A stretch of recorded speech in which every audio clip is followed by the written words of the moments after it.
Good morning. My name is Jack Dearborn, Chairman of the CIP, Town of Weare. And today's September 26th, and we're here to hear a request from the library and a second task from the police. So with that, I'd like the members to introduce themselves, please, and what you represent.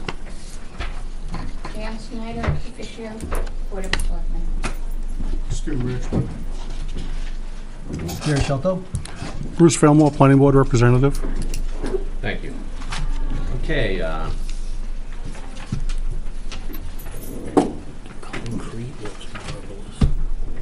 Who would like to speak on behalf of the library? How about the director? Yes, that's what we're sitting here on this one, yeah. Setting them up.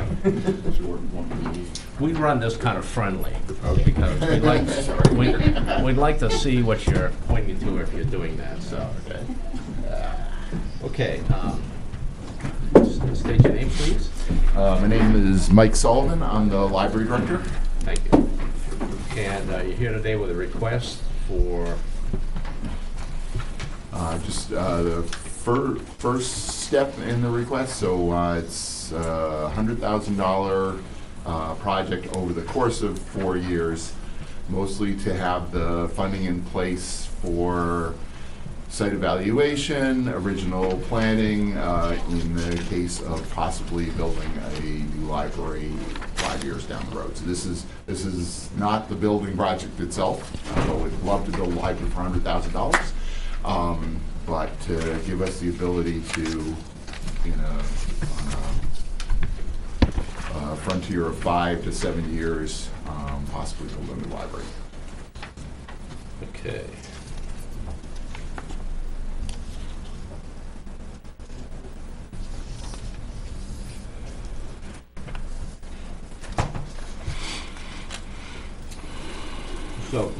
So this is, at the end of 4 years, you would like a total of 100,000, and that would cover the architectural fees? The original fees, architectural fees for a final project would be probably significantly more than that. You can enter the issue with the 2 to 5% typically. Yeah, of a project. We have done a fair number of studies over the last 15 years, apparently, as I've been going back through the notes. Everything is sort of pointing towards $1.5 to $2 million to do a community center type library. A library that includes space for other community activities and that sort of central. So if you think of 5% of that, my math at this time in the morning comes out okay. Yeah, you'd be talking about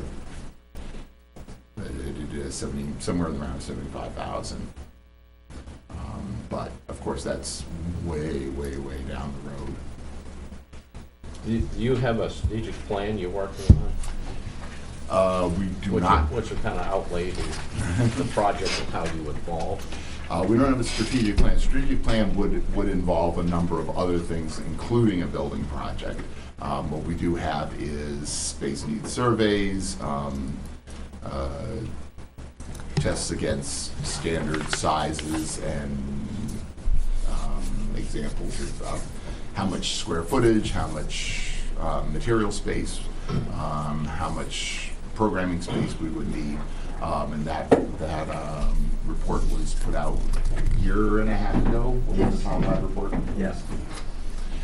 So we have copies of that if you'd like to see. That's sort of what we're working from on the needs basis.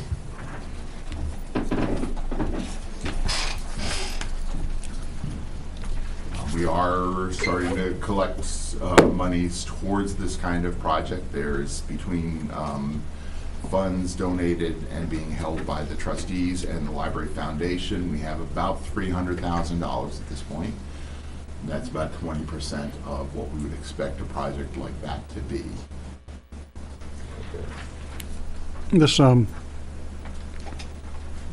planning and feasibility analysis, have you talked to anybody about that yet? Do you have like a proposal for that or anything? Or? We don't, because the first step would be site evaluation. And at this point, we have no idea if, there's town land that we could use, or if we would be budgeting for buying land or anything like that. That's, that's the step before the original building drawings. I hesitate to say architectural drawings because people, when you say that, you tend to be talking about final engineering kind of drafts.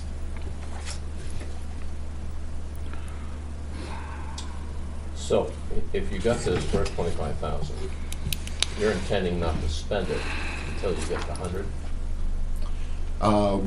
We intend, the reason we have it at 25 for 4 years is for the possibility that in discussions with the town, we might find a piece of land and say, all right, let's see if this could sustain water, traffic, soil, all those sorts of things.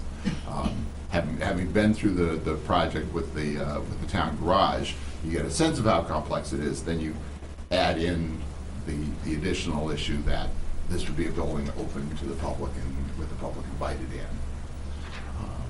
So there's an awful lot that goes into whether a site would even be feasible for something like that. So probably not in the next year or two, but very possibly, next, in a year, either if property came up that the town might be interested in, or if there was some town property that you started thinking about usage for, we would want to have the ability to go in there and see if it was ready for the next step. Because depending on how it's written in the capital reserve, typically what you're asking is to establish and to fund $25,000, and then 3 more years of that. And at some point, you got to go back to town meeting. Actually and expend it, if you never got in there, ask if you can get it out. Right. Okay. Yeah. Which is, it is that year and a half step involved that tells us we need to be prepared. We need to at least have the first step there. There's certainly an awful lot of possibilities out there that could change a lot of things. We're looking to have the ability to move forward on something like this.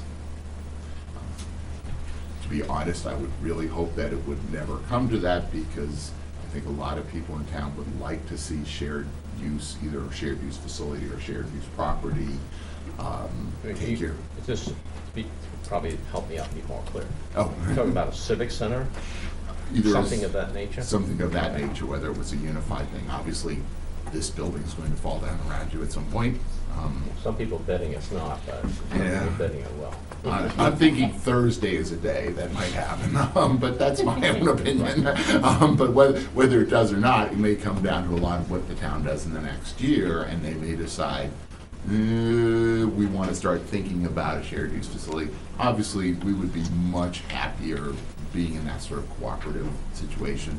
But as you said, a lot of people are thinking that this is a permanent home for town offices.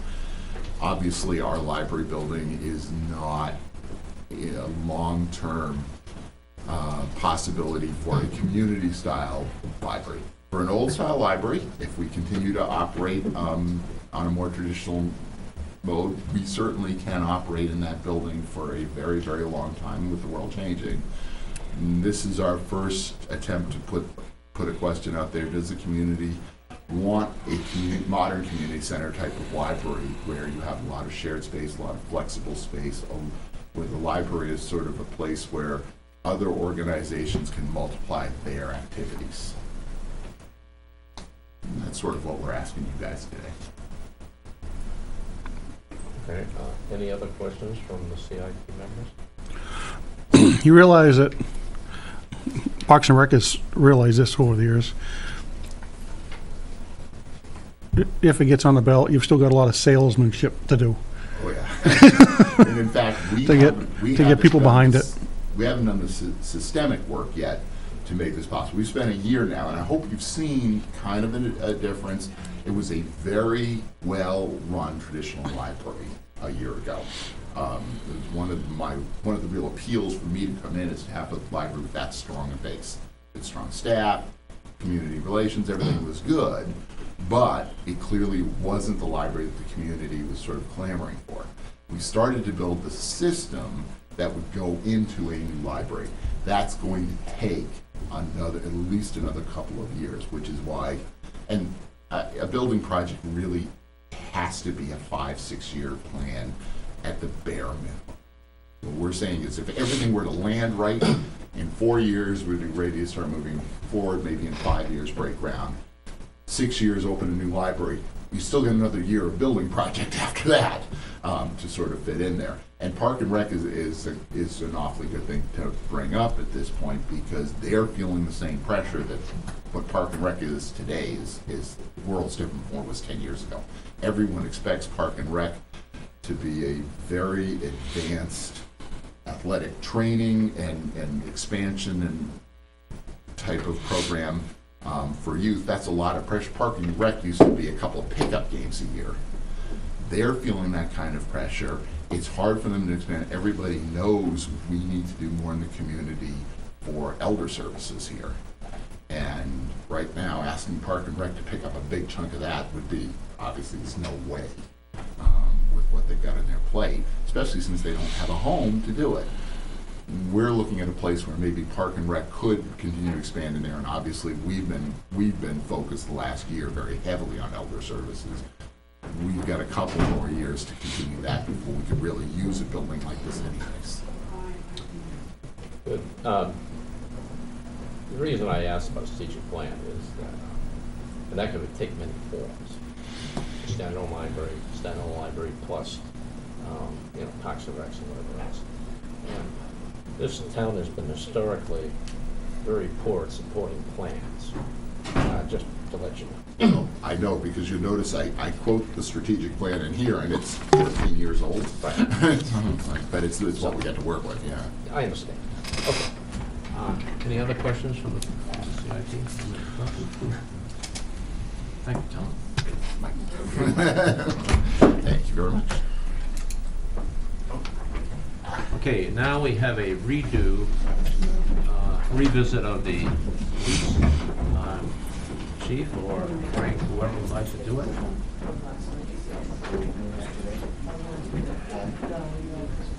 Good morning. Good morning. Thank you for having us again. Like the leaves. This is a revised of the first edition we received. I'll take that one, sure. That's the original design. The original, go to you or Chip? Chip. Don't give me anything. It'll get lost. Yeah, okay. So these are all just copies for you. Sorry, Jan, I'm sure you know that. Have the original. Not that it really was all that different. I don't think so, don't worry. Okay. So,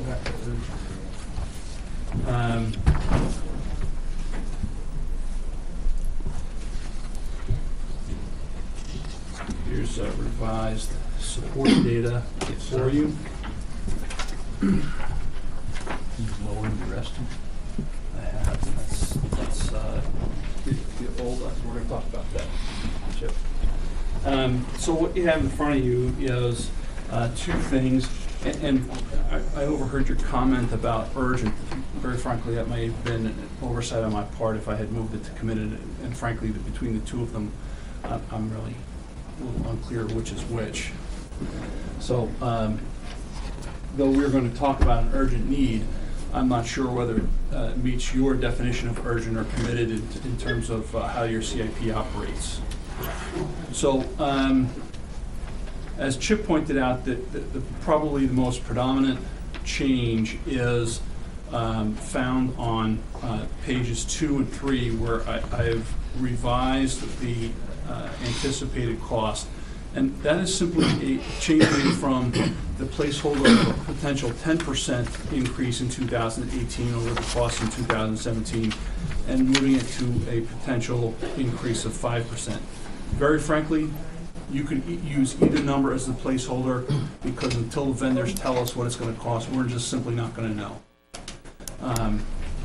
Now, also on page 5, in the second to last paragraph, you'll see there's a number there, 89,237. That is incorrect. That was an oversight on my part. It's actually the 85,181 that should be in that place.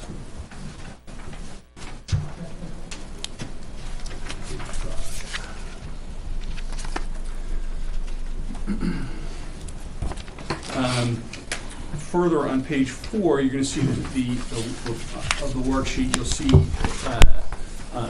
both a color-coded chart and the table there that projects out to 2023 our anticipated fleet needs.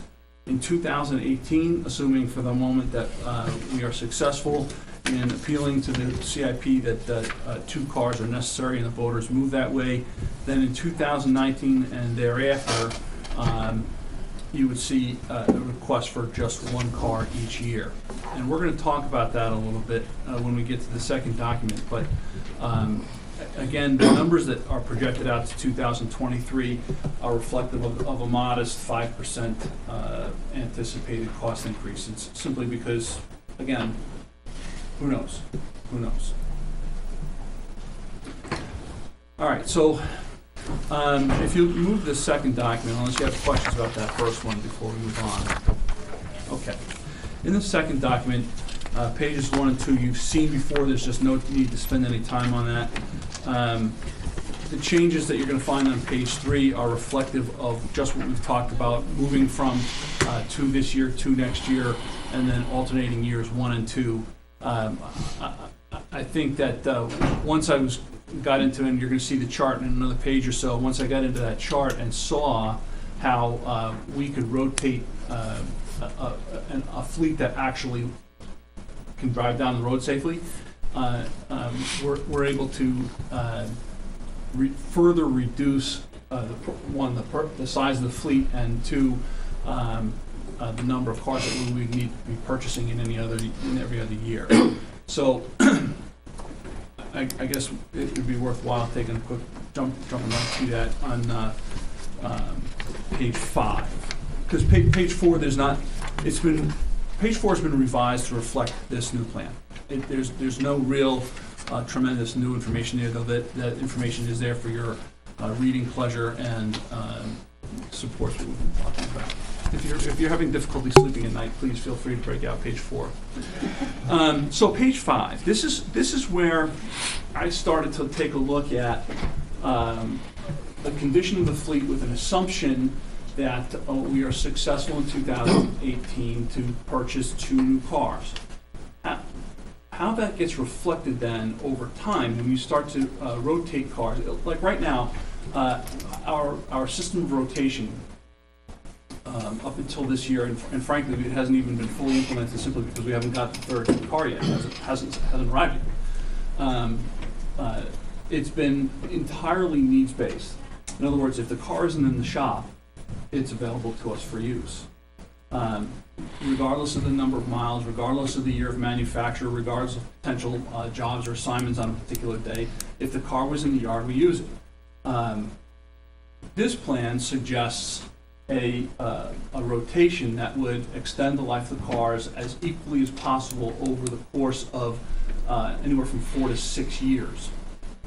The idea being that when they reach the maximum at the back end of our ownership of the car, they would still retain some value for trade, so that the cost of replacing it wouldn't be quite as impactful as it was, for instance, in 2017. And then during the period of ownership, we would have that 5-year warranty that would keep the tremendous costs that we're going to talk about of maintenance and repair down to simple maintenance stuff. The brakes and windshield wipers and new tires and oil changes and things like that, rather than having to change virtually everything on the car except for the frame and the body lines. So what this. You think, okay, well, listen, Kelly, why doesn't this seem like a very obvious pattern? There's 2 things that impact how I've done this particular chart on page 5. The first thing, and it's the most glaring on the page simply because it's so bolded in black, is in 2018, it is my intention to reduce the size of the fleet as I had hoped to do to 7 vehicles. From a high of, and this is frankly, thankfully Beth Rouse was able to provide us the information. I had no idea that only a few years ago the fleet size was 10. I mean, it seems. It's actually 11 a long time ago. Oh, okay, so 11. That seems like a lot of cars. If they're all garbage, then you can understand it. You know, when 3 of them are sitting down at the shop all the time being repaired, you can understand why you have to have other cars in reserve because you're waiting for the car you're driving to die on you. But our intention here is that we'll have a fleet of cars that are operationally sound, rotated in a logical way, and gotten rid of before they start to become a financial burden on the town again. So that's figure 1. Figure 2 that weighs into this is my plan that in 2019, the current car 6, that's the Ford Explorer that was bought in early 2014 to replace the destroyed Taurus, that would then become the animal control officer's vehicle. There's a couple of reasons that go into that. One, by that time, I anticipate that it'll probably have in the range of 115 to 120,000 miles on it, but that's a swag.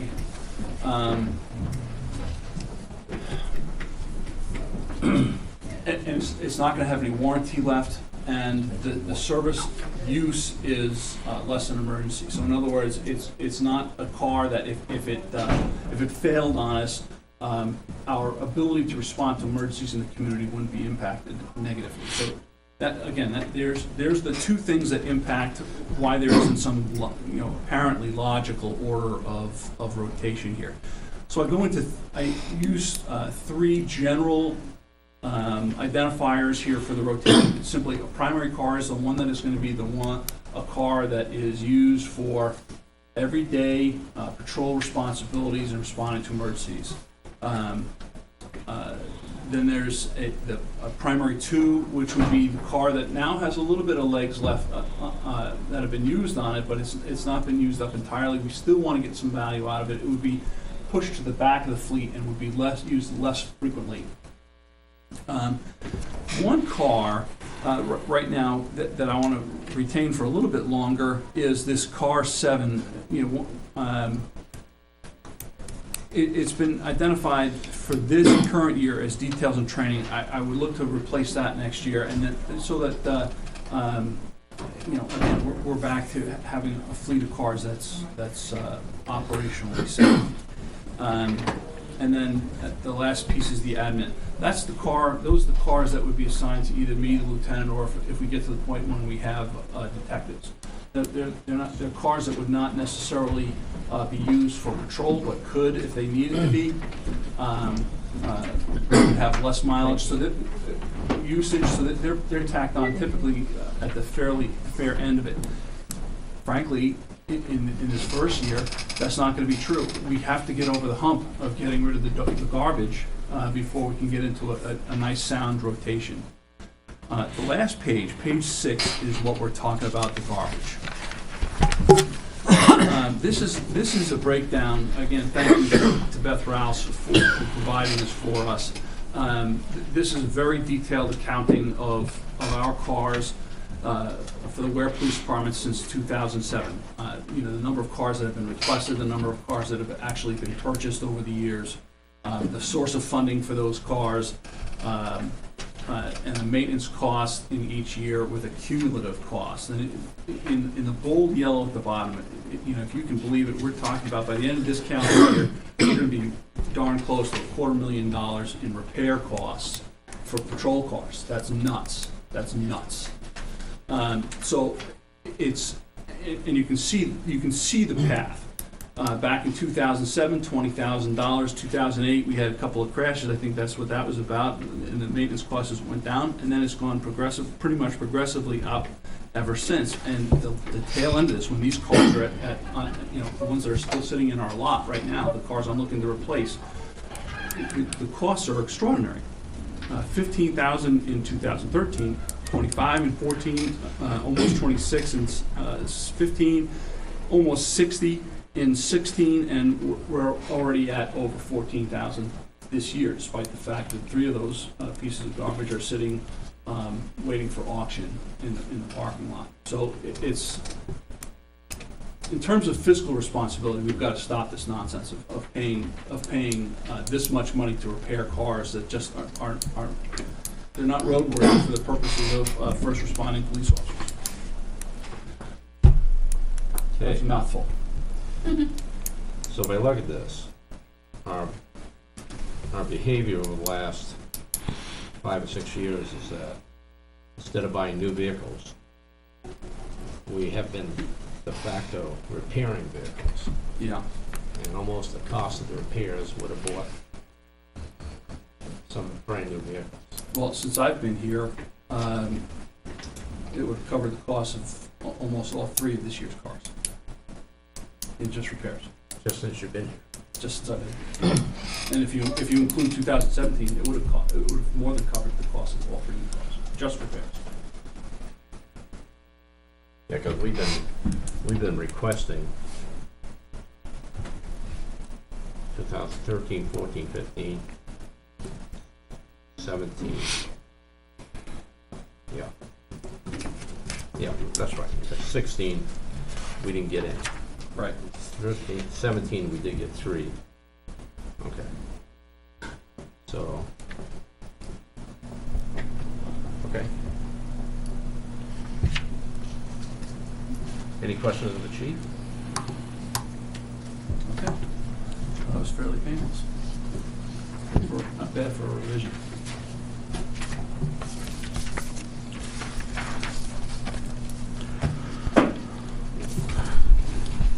Thank you, chief. All right, Jack, thanks. Thank you for your service. Jack, Tom has something too. Tom's next. No. No request. Come on down, Tom.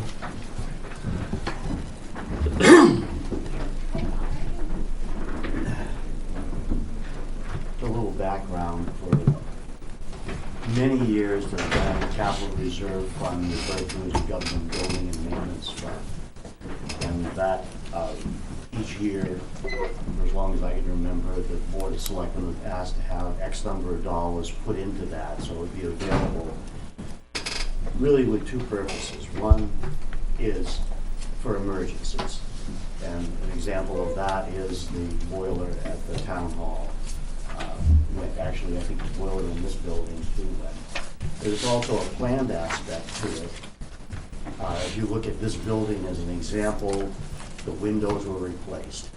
We had a building committee that went out and investigated what was needed, and all of the windows in this building were replaced, and that came out of this Government Building and Maintenance Fund. The air conditioning in this building came out of that. The roof on this building not very many years ago, as well as the painting of the building. So just this building alone is a good example of the use of that.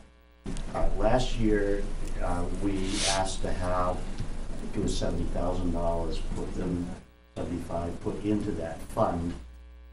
One of the major issues being the old town hall.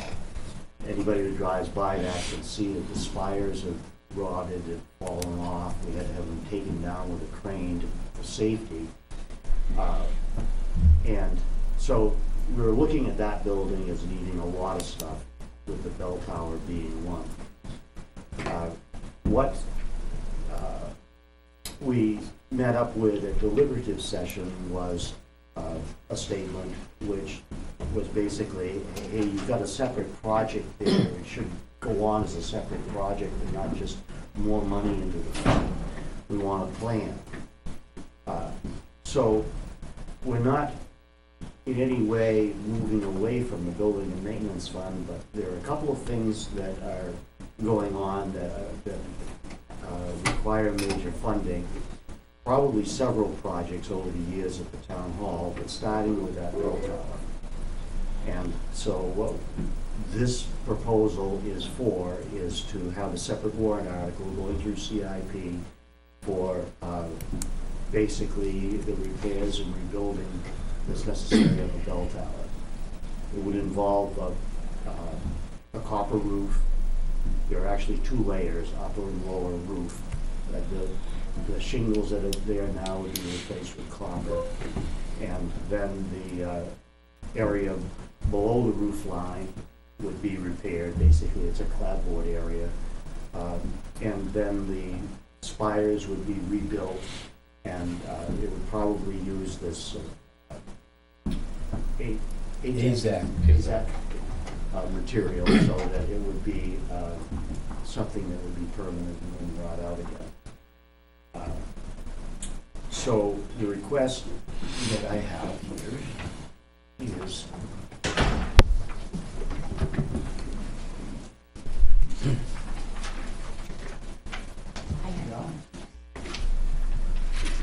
this would have to go out to bid, obviously, but we have an estimate from somebody who has worked on a different tower in town for us. And Naomi contacted the person who gave him the estimate.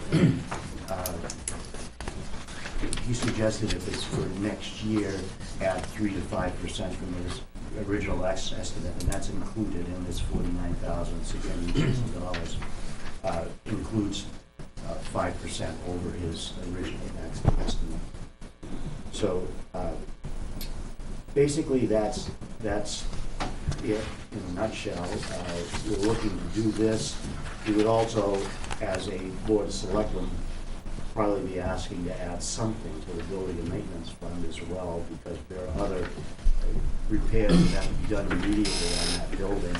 You can't necessarily single out a project like rot around the cornice work that has to be repaired, and replacement of the quarter boards and stuff that has to get, well, I should say, not just get to immediately. It should have been gotten to a couple of years ago. What's the balance right now of that fund? It's around 70,000. And did we get the 75 at, no, it did not. No, we did not. That's why we really haven't taken a lot out of that fund this year. But, you know, we do have ongoing emergencies. Some of them can be costly. And I ventured in this building, the 2 branches of the fund, I guess you'd say, that have been used, one for the planning of windows and things, the other for emergency maintenance. So that's a request here, and before we close out and put everything together, there are other issues that we've talked about on the board. I don't know if the board is looking at another town hall related warrant article for this year. My guess would be probably not, but maybe you'd have a big one in the future for things like restoration of the windows, which is a big deal over there. But what we discussed last night, which we may bring back to you, is the issue of the fire suppression system at the new highway building. As you know, the money wasn't there when everything was said and done, and we've got to make a decision where we want to go ahead and ask for this year.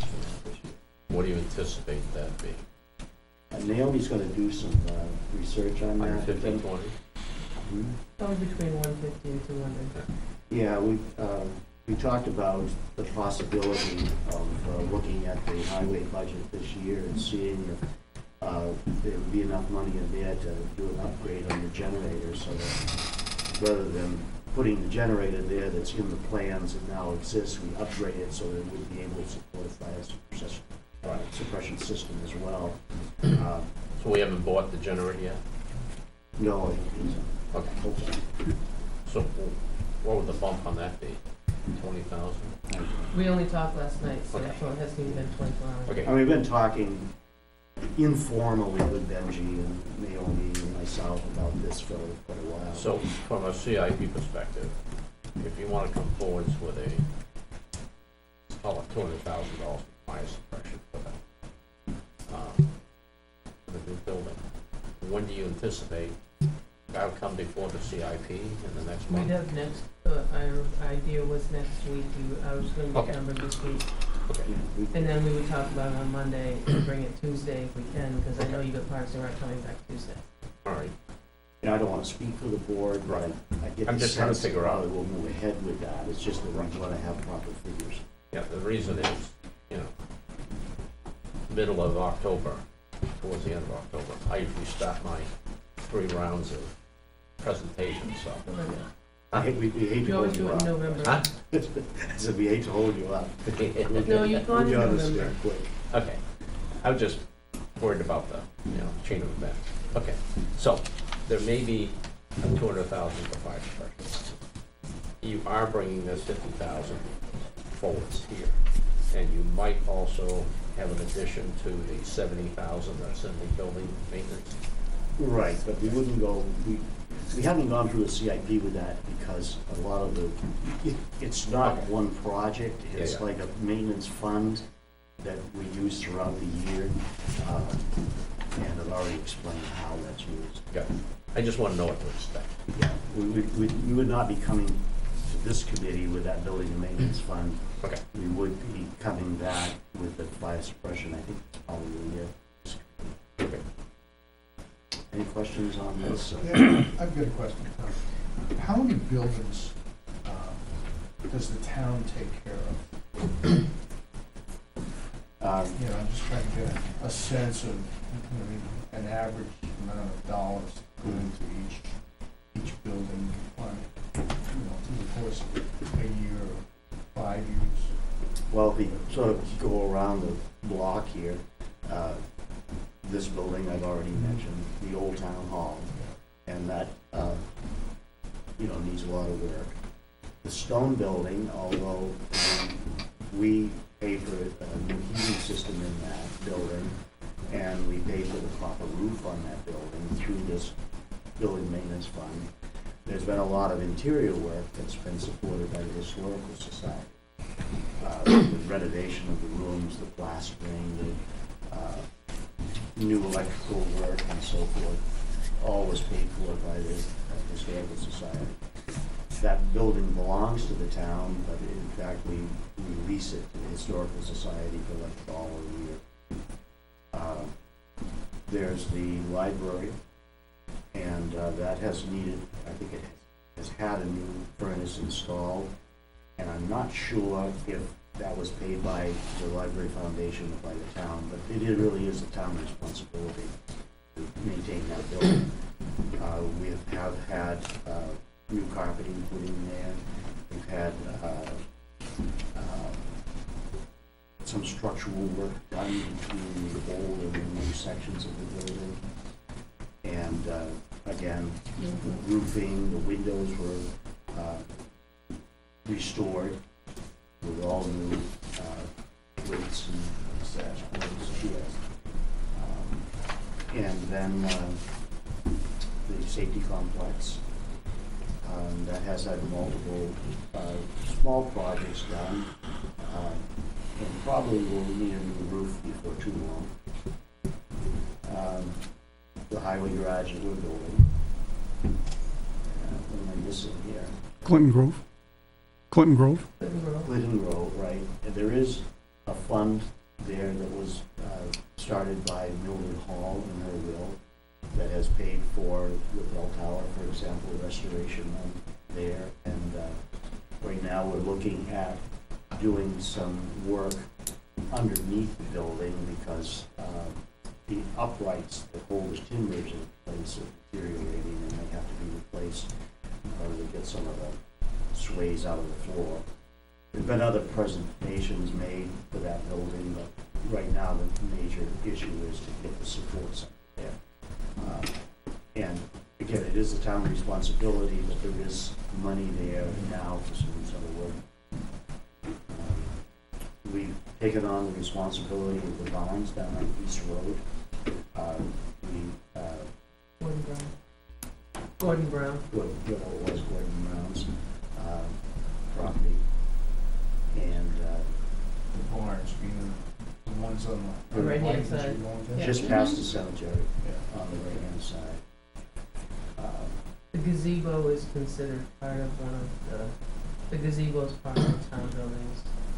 That was clarified by the trustees as far as being covered under the government building maintenance fund.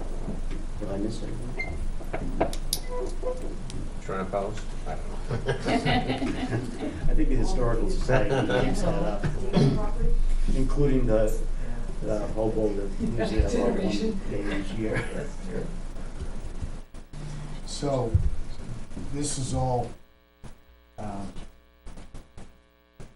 Potential. all these buildings are potential to spend money out of that $75,000 building maintenance fund, which seems pretty good, of course, if one of the organizations down or bequeaths wherever you can get money from, wants to come up with monies to repair and replace certain things out here. It's that much less out of that $75,000 fund. We know, well, I know, looking at this, if you have situations that come up in 2 or 3 of these buildings, in a year, you can be going through that fund pretty quick. We can, and actually, this building alone has a lot left to do to it. But the state fire marshal's office has been budgeting for years to do certain things to this building, and some we have done. We put in a new fire alarm system it's monitored by an outside monitoring, and but there's still a lot which you may look at as cosmetic work, but it really goes beyond that. There's an exit on the first floor down there, the below ground floor. It's referred to as a doghouse. It's like a projection with doors going out, and for years the fire marshal's office, that's got to be sheetrocked with a fire resistant door. And then the hallways supposed to have something done to them, whether it's fire resistant painting or whatever. There are a lot of projects. The attic here needs insulation. The only reason we've been waiting on it is because we need to have it.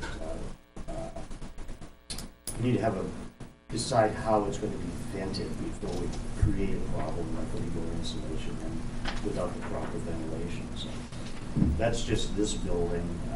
Things that we know have to be done to it. So you're right. We can chew that quickly. So have you given any thought to increasing the amount that the building and maintenance fund can hold? Well, we have had more money in it, and we are probably planning, again, I can't speak for it, but traditionally we ask voters to add money to that fund each year. So you have a cap on that, right? Did you say 75,000? No, that's where it is now. Last year, with the town hall in mind, we asked voters to add 75,000 to that fund. We knew that there was about that amount in it, so we were looking to double it and then go to work on the town hall. The discussion at deliberative session was come forward with a warrant article specific to that. We're not looking to do it all in one step on the town hall, so we're coming back with a warrant article specific, I think this is, and then we haven't had the discussion about how much, but we feel we should add something to the building and maintenance fund as well. Some of the other projects in town that are, many of them probably below the $15,000 level for individuals. What is the cap for that fund? I don't think we've ever said the cap is. I think What it's you can probably, add. What you can add to it. yeah, whatever. We talked about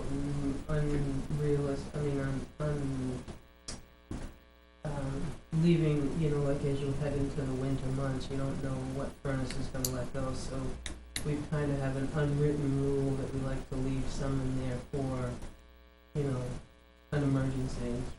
What is that magic number?